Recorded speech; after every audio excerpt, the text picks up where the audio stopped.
Bom dia a todos, sejam todos bem-vindos. Eu quero começar este culto lendo 3 versículos do profeta Joel. Quero ler com vocês os versículos 28, 29 e 32 do capítulo 2. E depois disso, derramarei do meu espírito sobre todos os povos. Os seus filhos e as suas filhas profetizarão. Os velhos terão sonhos, os jovens terão visões. Até sobre os servos e as servas derramarei o meu espírito naqueles dias. Versículo 32. E todo aquele que invocar o nome do Senhor será salvo. Irmãos, essa foi uma promessa maravilhosa que Deus fez 400 anos antes de Cristo para todos nós, para toda a humanidade. E essa promessa já foi cumprida entre nós, lá no Pentecostes, quando o Espírito Santo foi derramado sobre os discípulos reunidos no cenáculo. E eu quero dizer para você que esse mesmo Espírito está entre nós hoje, está aí na sua casa, está com você. Ele está ativo, ele está atuando. E Ele quer agir nas nossas vidas. Ele quer trazer consolo, Ele quer trazer força para todos nós, Ele quer nos renovar, renovar a nossa fé, renovar a nossa paixão. Vamos orar? Senhor, nós estamos aqui, em nome de Jesus, para prestar esse culto de louvor e adoração ao Teu nome.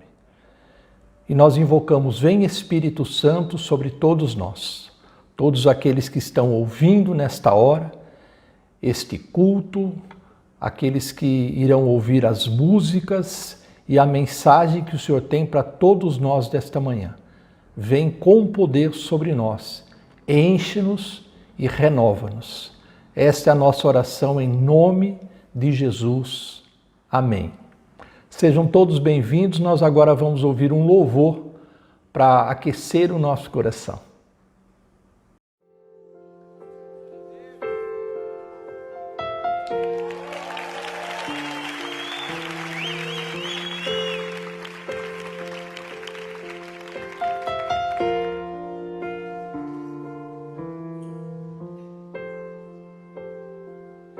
Este é o meu respirar.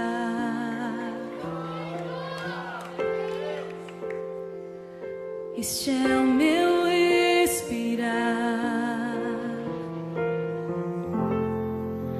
Teu Santo Espírito vivendo em mim.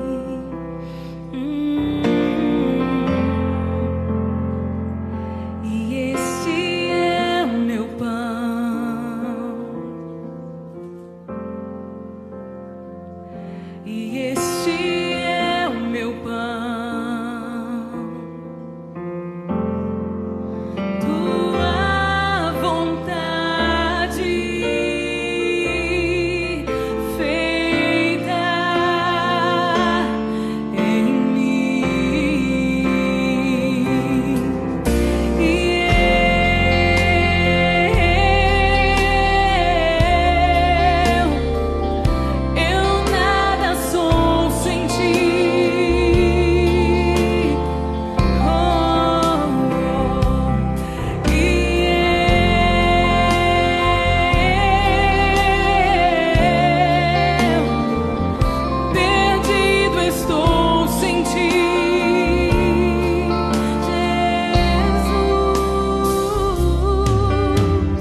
Eu gostaria de passar alguns avisos para os irmãos. Preste bem atenção, por favor. Esta semana, na quinta, na sexta e no sábado, próximos agora, de 3 a 5 de junho, nós teremos então o nosso Intervinha Brasil 2021.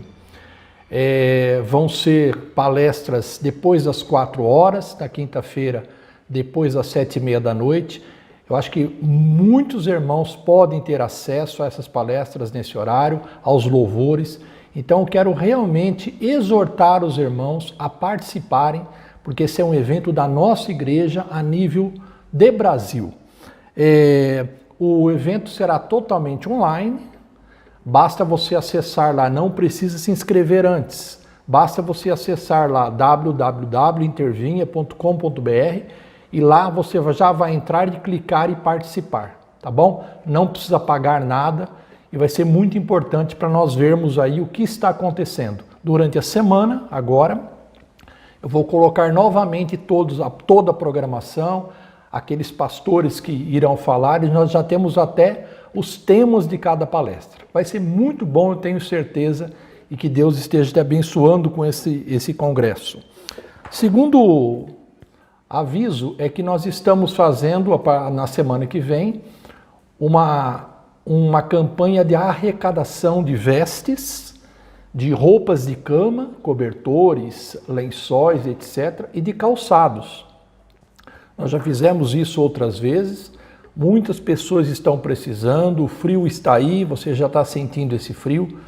Então, a semana que vem, de segunda até sexta-feira, a Silva está à disposição na igreja para recepcionar, para receber todos esses bens. Então, se você tem lá uma roupa, alguma roupa de cama, algum calçado que está em bom estado, mas que você não tem usado mais, abençoe alguém com ele, abençoe uma família. Faça o bem para outras pessoas. Isso vai fazer bem para você e para esse que vai receber também. Qualquer dúvida que você tiver sobre essa campanha, você entra em contato com a Silvia pelo WhatsApp ou pelo telefone celular, que ela vai esclarecer, tá bom? E veja também os horários que ela vai estar lá, né? Está lá ela fez um vídeo essa semana, muito legal, e vocês podem ouvir nesse vídeo aí o recado que ela está dando para vocês. E o último aviso, irmãos, é sobre nossos eventos presenciais. A liderança da igreja, nós temos acompanhado, estamos atentos a tudo o que está acontecendo sobre a situação da pandemia, não só aqui na cidade de Araraquara, mas também em toda a região e até no estado de São Paulo, né? Nós não estamos isolados, nós estamos em meio a toda uma população, e esse vai e vem existe nessas cidades. Então nós estamos atentos a tudo isso. Então nós resolvemos, reunidos essa semana, a aguardar até o dia 15 de junho, quando o nosso governador vai fazer um novo pronunciamento, liberando ou restringindo mais a locomoção, o comércio, a economia. Então vocês sabem que aí entrou uma nova variante do vírus agora, vindo da Índia, e muitos entes queridos nossos ainda estão internados, muitas pessoas da igreja, talvez, às vezes vocês não ficam sabendo, irmãos, mas pessoas da igreja, queridos irmãos, estão com Covid, estão sofrendo, certo? Então você não pense que a situação está tranquila. Nós estamos orando, estamos em contato com essas pessoas, e muitos irmãos nossos queridos também já faleceram em razão dessa doença. Então nós temos que tomar muito cuidado. Vamos aguardar então até o dia 15. Até lá, continue assistindo nossos cultos pelo YouTube, continue orando, continue clamando para Deus para que essa situação termine logo, para que nós possamos voltar todos juntos para louvá-lo lá no nosso templo. E continue lendo e meditando na palavra de Deus. Amém? Esses são os recados, espero que você agora seja muito abençoado com a mensagem de hoje, né, que vai falar sobre paixão, renovação da nossa paixão.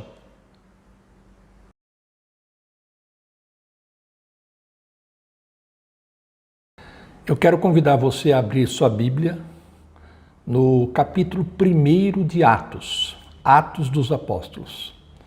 Eu vou ler apenas um versículo, Atos 1, versículo 8, um versículo que com certeza você já conhece. Mas receberão poder quando o Espírito Santo descer sobre vocês, e serão minhas testemunhas em Jerusalém, em toda a Judéia e Samaria e até os confins da terra. Amém. Meus irmãos, Jesus deixou uma coisa bem clara para todos os seus seguidores. Ele disse: neste mundo vocês terão aflições. Está lá em João 16:33.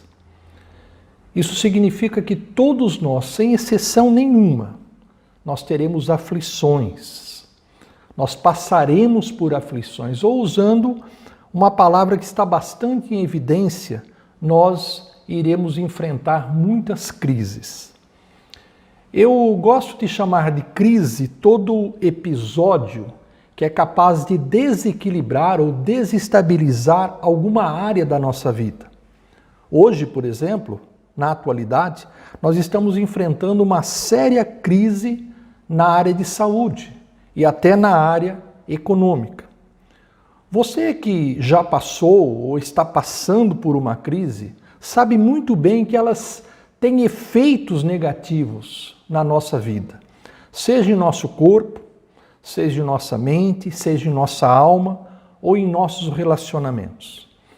Mas eu quero falar agora especificamente dos efeitos que atingem o nosso espírito ou o nosso relacionamento com Deus. Diante das crises, nós podemos ter duas reações distintas. A primeira reação é nos aproximarmos de Deus.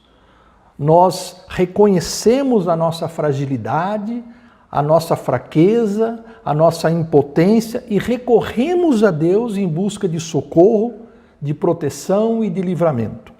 A nossa fé, então, ela fica mais fortalecida em meio às crises. A segunda reação é oposta. Nós nos afastamos de Deus. Nós ficamos cansados, até revoltados com a situação que estamos enfrentando. A nossa alma se abate e nós não conseguimos mais ouvir a Deus e a sua palavra. Elas ficam parecendo sem sentido para nós. E quando isso acontece, a nossa fé acaba se esfriando. Vejam, vou repetir que essas duas reações são bem diferentes, são bem opostas. Uns se apegam mais a Deus em meio às dificuldades e outros, ao contrário, se distanciam de Deus, infelizmente. Mas nós não podemos descartar uma terceira via ou uma terceira reação. Muitos cristãos, diante de uma crise, vivem uma montanha russa de palavras, de pensamentos e de emoções. Elas alternam dias bons e dias ruins, dias de muita fé e dias de pouca fé, dias de intensa oração e devoção, com dias de profundo desalento, desânimo, quando não encontram palavras sequer para falar com Deus. Talvez essa última seja a reação mais comum, e eu sei muito bem como ela funciona por experiência própria. Mas, pensando bem, irmãos, essa reação ela não foi diferente para Davi, quando em vários salmos fala das inquietações da sua alma. Essa reação não foi diferente para o apóstolo Paulo, ao falar sobre o seu espinho na carne e sobre as suas batalhas constantes no interior. Ela não foi diferente para vários homens e mulheres de Deus, homens fiéis ao longo das Escrituras, e também homens e mulheres fiéis no decorrer de toda a história. Não importa em qual dessas três hipóteses você se encaixa, essa palavra de hoje é para você, especialmente para você. Mas, se você está se sentindo frio e distante de Deus, ou você está vivendo uma contínua gangorra de sentimentos com muitos altos e baixos, Deus quer falar de um modo muito particular ao seu coração. Nós vamos iniciar hoje uma série de mensagens baseada no livro de Atos dos Apóstolos. E ao falarmos sobre a ação sobrenatural do Espírito Santo, sobre a intrepidez e a coragem dos primeiros cristãos, sobre a disseminação do Evangelho por todo o mundo conhecido, eu espero sinceramente que a sua fé seja revigorada. Eu espero que o seu coração seja fortalecido para nós continuarmos juntos como igreja de Cristo, cumprindo a nossa missão, mesmo em tempos de crise e dificuldade. O título dessa série de mensagens que começam hoje, é Renovando a Paixão. Renovando a Paixão. Por que o livro de Atos? Por que o livro de Atos dos Apóstolos? Nós sempre ouvimos dizer que o livro de Atos é um livro histórico. Realmente o propósito imediato de Lucas, o seu autor, foi narrar os acontecimentos relacionados com o surgimento da igreja e a proclamação do Evangelho. Então ele faz um retrospecto muito bem ordenado de 30 anos de história, começando com a ascensão de Jesus Cristo, no ano 33, e terminando com a prisão do apóstolo Paulo na cidade de Roma, por volta de 63 depois de Cristo.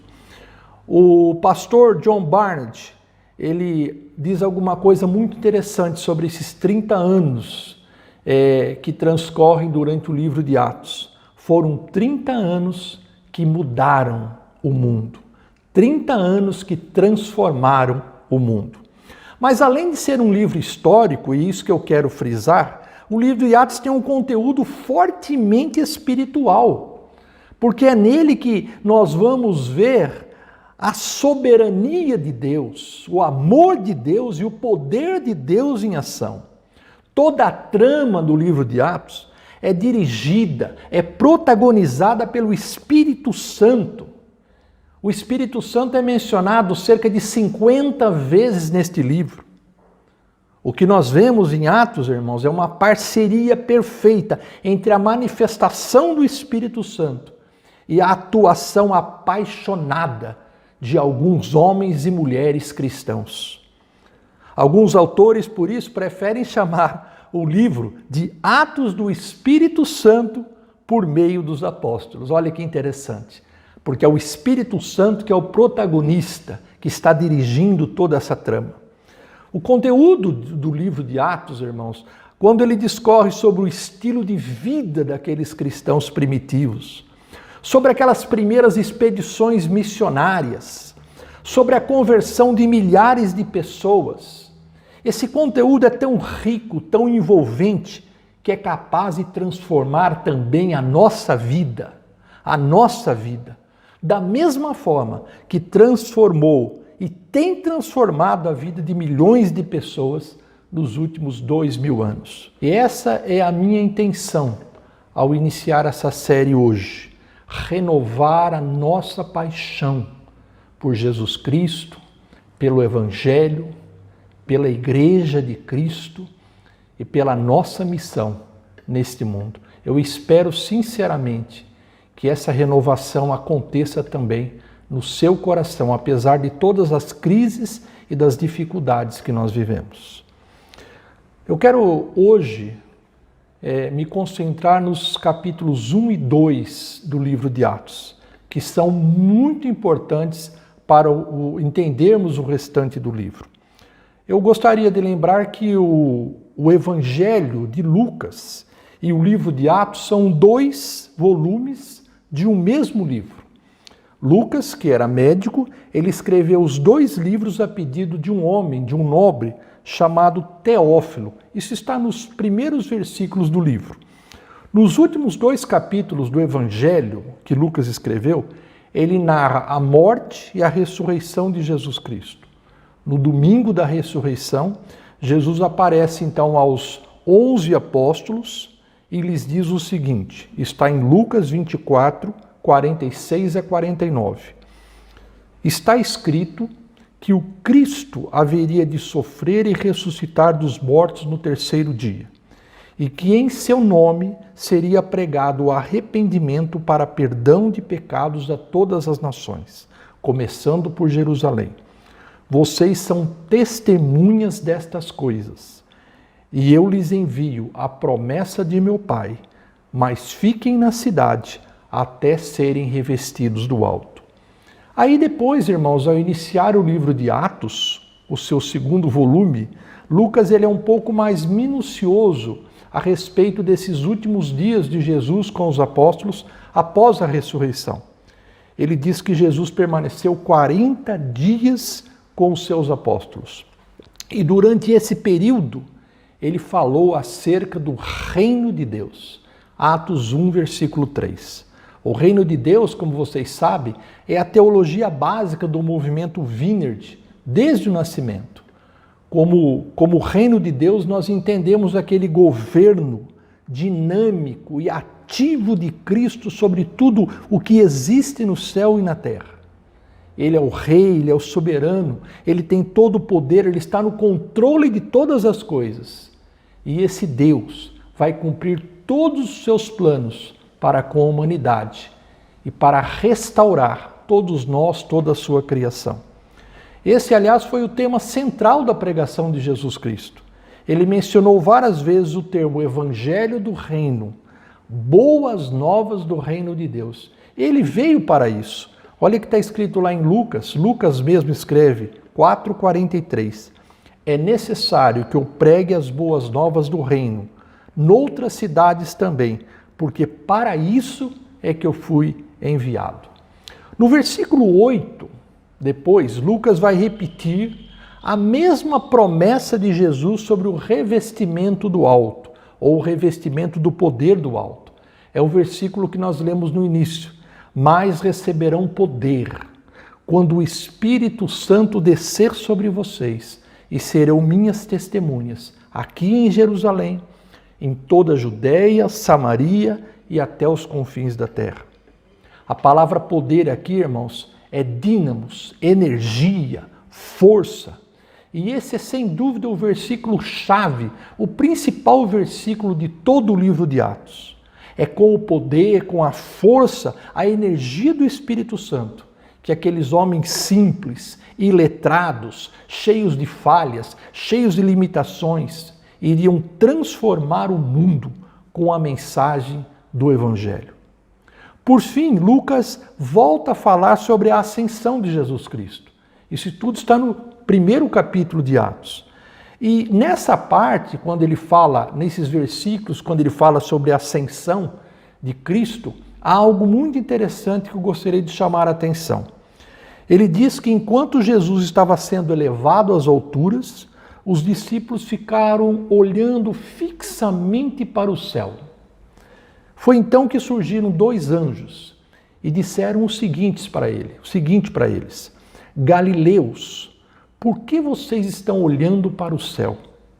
Esse mesmo Jesus que dentre vós foi elevado aos céus, voltará da mesma forma como vocês o viram subir. Está no versículo 11. Irmãos, a volta de Cristo é uma promessa que também nos fortalece e renova as nossas esperanças em meio às crises e tribulações. Nós sabemos e cremos que um dia Jesus voltará como um rei cheio de glória para reunir todos aqueles que creram e que foram fiéis. Mas, assim como aqueles dois anjos disseram aos apóstolos, nós não devemos ficar apenas olhando para o alto e pensando nas coisas que um dia virão. Isso é bom, isso nos fortalece, mas nós temos uma missão, aqui e agora. Nós temos uma missão urgente, que é sermos testemunhas de Cristo e do seu Evangelho. É para isso que o Espírito Santo veio. E é por isso que ele ainda está agindo com poder em nosso meio, no meio da sua igreja, mesmo hoje, 2000 anos depois do Pentecostes. Os apóstolos, os discípulos, que Lucas diz que eram mais ou menos 120, obedeceram à hora de Jesus e permaneceram ali reunidos em Jerusalém. Nesse tempo, nesses 10 dias depois da ascensão de Cristo e até o Pentecostes, Lucas diz que eles iam ao templo para louvar a Deus, que eles se reuniam no cenáculo ou no salão superior de um prédio em atitude de oração. Foi nesse período também que eles elegeram Matias no lugar de Judas Iscariotes, que havia se enforcado. Eles fizeram assim, reconstruíram aquela equipe inicial de 12 apóstolos, como Jesus mesmo tinha organizado. O time estava completo, eles estavam apenas aguardando então a promessa do alto.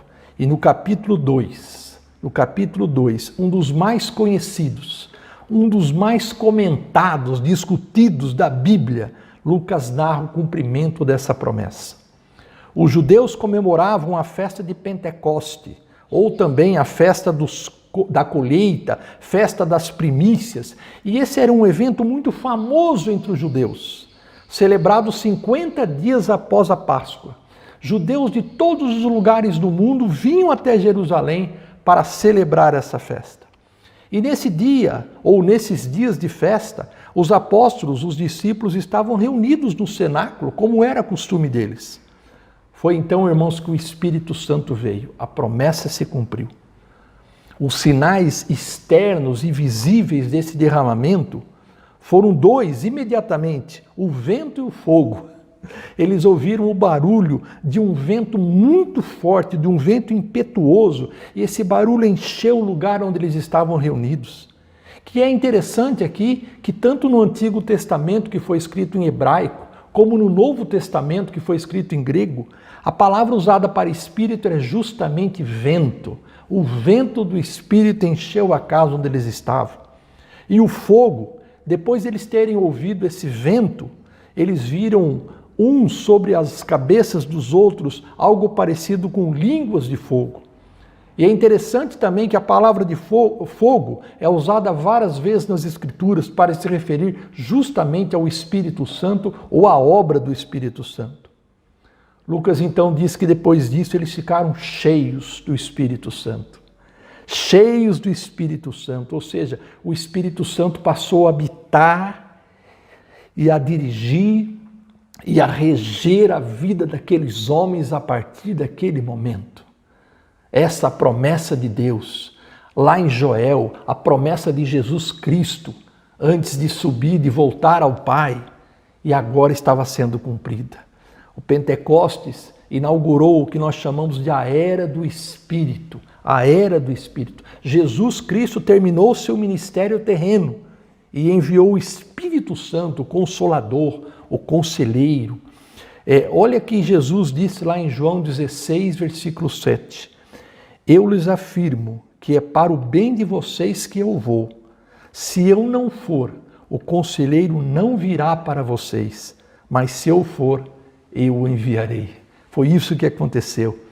E aquela multidão, irmãos, quando ouviu o barulho do vento, aglomerou-se perto do cenáculo onde eles estavam reunidos, os discípulos. Então esses apóstolos saíram para fora do prédio, misturaram-se à multidão de judeus e começaram a declarar publicamente as maravilhas de Deus, as grandezas de Deus. Isso está no capítulo 2, versículo 11. Eles tinham, irmãos, uma mensagem bem clara para aquela multidão. E essa mensagem se referia à grandeza de Deus e às maravilhas que Ele faz no meio do seu povo, ou aqueles que o buscam, ou aqueles que o invocam. E é interessante aqui também que por causa da ação sobrenatural do Espírito Santo, que havia sido derramado naquele momento, a multidão, que era de várias nações e tinha vários idiomas distintos, começaram a entender perfeitamente aquela mensagem que eles estavam pregando. No versículo 11, Lucas afirma que eles ficaram perplexos, porque eles ouviam os discípulos em sua própria língua materna. Olha que maravilha, irmãos, que maravilha! Deus tinha um plano naquele momento. Era preciso que aqueles homens vindo de todas as partes do mundo, entendessem as boas novas do Evangelho e ouvissem a respeito de Jesus Cristo como Senhor e Salvador. Ao contrário do que muitos afirmam, insistem em afirmar, o maior milagre no Pentecoste não foi o dom de línguas. Esse foi apenas um meio utilizado por Deus. O maior milagre foi a pregação do Evangelho e a conversão de 3.000 pessoas naquela manhã. Isso é milagre, irmãos. Isso é o poder do Espírito Santo. E diante do tumulto que se formou, o apóstolo Pedro, mais corajoso, mais arrojado, ele tomou a frente e resolveu falar para aquela multidão. Não deve ter sido fácil, irmãos. Ele começou o seu discurso, que está em Atos 2, lembrando dessa profecia que havia sido feita há vários séculos pelo profeta Joel, sobre o derramamento do Espírito Santo nos últimos dias. Foi o texto que nós lemos no início desse culto. Esse derramamento seria cumprido, segundo ele, com profecias, com visões, com sonhos, e seria acompanhado de sinais e maravilhas. Era isso que estava acontecendo. Tudo isso aconteceu nesse dia, no dia de Pentecostes. Mas tudo isso tem acontecido até hoje. O Espírito Santo ainda está em nosso meio, irmãos. O reino de Deus já está aqui. Nós já estamos vivendo os últimos dias, como diz Joel. E o Espírito Santo está ativo no meio da igreja. O Espírito Santo ainda está agindo no meio do seu povo, com o mesmo poder, com os mesmos sinais e maravilhas. Por isso, o Joel termina a sua profecia dizendo o seguinte: todo aquele que invocar o nome do Senhor será salvo. Não só naquele tempo, mas ainda hoje. Todo aquele que ouvir o nome do Senhor e invocar o seu nome será salvo. E depois, Pedro, por fim, começou a pregar as boas novas, a falar sobre o Evangelho. E vocês irão notar, irmãos, que durante todo o livro de Atos dos Apóstolos, o conteúdo, o teor da mensagem é praticamente o mesmo. Não mudam. Não só o Pedro, mas Paulo, Estevão, todos aqueles que irão pregar o Evangelho, praticamente o teor é o mesmo. Ele diz: Jesus é o Cristo, é o Messias prometido na antiguidade, no Antigo Testamento. Jesus foi enviado por Deus e fez sinais e maravilhas entre o seu povo. Jesus foi crucificado, sim, mas ele ressuscitou ao terceiro dia e foi exaltado à presença do Pai. Jesus é o único Senhor e só por meio de Jesus é que nós somos salvos. Esse é o Evangelho, irmãos. Essa mensagem simples e descomplicada do Evangelho. É um Evangelho cristocêntrico, ou seja, que está centrado e aponta para Jesus Cristo. E o que aconteceu depois que Pedro terminou a sua pregação? Lucas diz que aqueles judeus que ouviram ficaram com o coração aflito e perguntaram: o que nós faremos? Olha que maravilha, irmãos. Uma pregação que demorou no máximo 15, 20 minutos. Tocou o coração daqueles homens. O Espírito Santo estava fazendo a sua obra. O que nós faremos? Essa é uma pergunta típica daqueles que têm a intenção de mudar de vida. O que eu preciso fazer? E é justamente isso que Jesus quer fazer comigo, com você e com todo ser humano. Ele quer entrar em nosso coração e nos transformar de dentro para fora. Quer nos transformar completamente. Pedro então dá a resposta para esses judeus. No versículo 38. Arrependam-se e cada um de vocês seja batizado em nome de Jesus para perdão dos pecados e receberão o dom do Espírito Santo. Esse versículo, irmãos, é muito importante quando nós falamos de do Evangelho ou da evangelização, porque ele mostra os passos que nós devemos tomar para nos reconciliarmos com Deus e para sermos salvos. Ele começa a falar de arrependimento, porque todos nós pecamos, todos nós nos afastamos de Deus. Por isso, é preciso se arrepender para que nós sejamos perdoados. Segundo passo é a fé. Nada de que nós façamos é capaz de nos tornar merecedores da salvação ou da graça de Deus. A única coisa que Deus exige de nós por isso é a fé, irmãos. Nós cremos em Jesus e no sacrifício que Ele fez naquela cruz. E nós entregamos a Ele a nossa vida. O terceiro passo é o batismo. A água é o símbolo da purificação ou da lavagem interior. Quando nós passamos pelas águas do batismo, nós demonstramos publicamente que cremos em Jesus e queremos nos tornar uma nova criatura. Amém? E o último passo é a habitação do Espírito Santo. O dom do Espírito Santo, a dádiva do Espírito Santo, acompanha todo aquele que crê em Jesus Cristo. Ou seja, ele passa a habitar em nosso coração, a reger a nossa vida, a dirigir a nossa vida da mesma forma que ele fez com os apóstolos lá no Pentecostes. Irmãos, uma pregação simples, curta. Sabe o que aconteceu? 3.000 judeus aceitaram a mensagem e foram batizados. 3.000 pessoas apenas num dia ou numa manhã. E é a partir daí que a história começa a se desenvolver de uma forma extraordinária. O poder do Espírito Santo estava em plena atividade. E ele contou com o espírito apaixonado de 120 pessoas. Uma parceria perfeita, irmãos. O poder do Espírito Santo e a paixão de homens e mulheres. Eu quero concluir dizendo o seguinte para você, preste bem atenção. A missão da igreja continua em aberto. Ela começou lá no Pentecostes, mas ela está até hoje em aberto. Milhares de pessoas ao redor de todo o mundo ainda não conhecem o Evangelho e não tiveram um encontro com Jesus Cristo.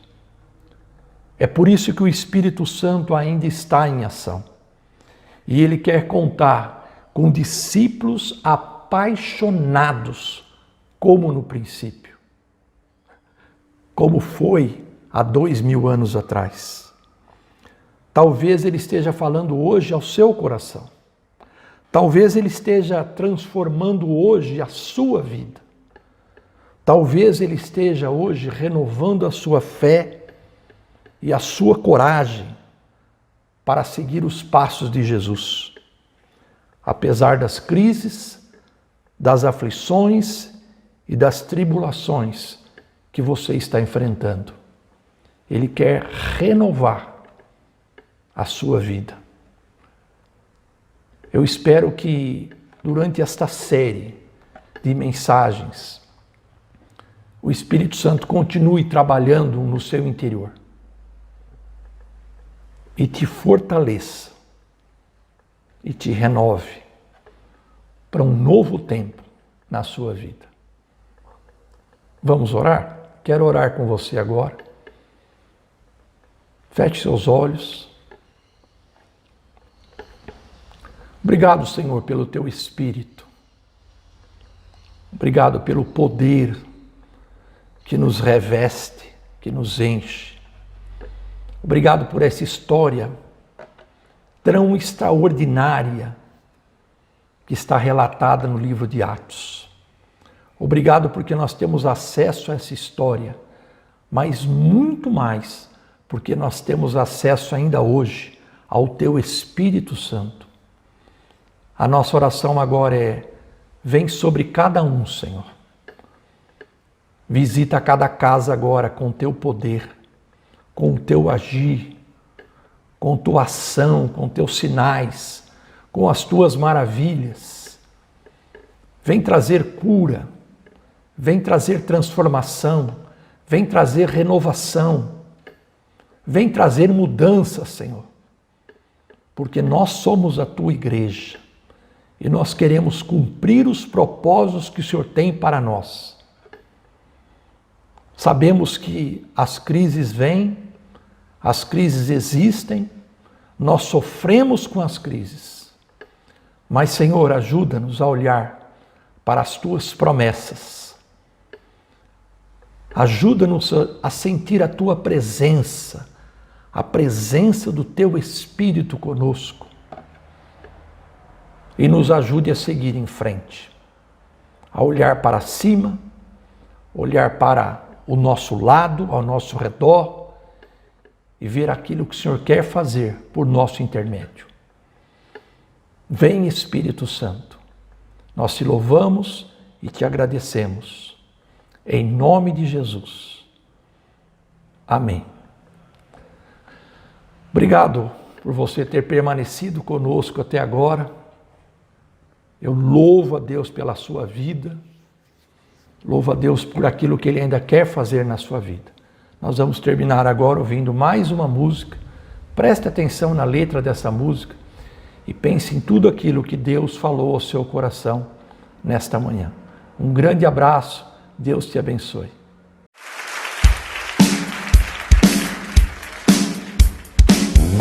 Nossas forças irão se renovar se esperarmos no Senhor, esperarmos no Senhor.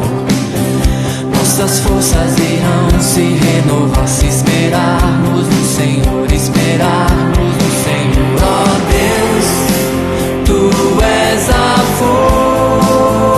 força que traz a esperança. Pois só Tu és o eterno Deus, Tu és o eterno Deus, que nunca irá deixar Teus filhos. Tu és o nosso defensor, o Deus Consolador, nos ergue quando estamos fracos. Nossas forças irão se renovar se esperarmos no Senhor, esperarmos no Senhor. Nossas forças irão se renovar se esperarmos no Senhor, esperarmos no Senhor. Ó Deus, Tu és a força que traz a esperança. Pois só Tu és o eterno Deus, Tu és o eterno Deus, que nunca irá deixar Teus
Senhor.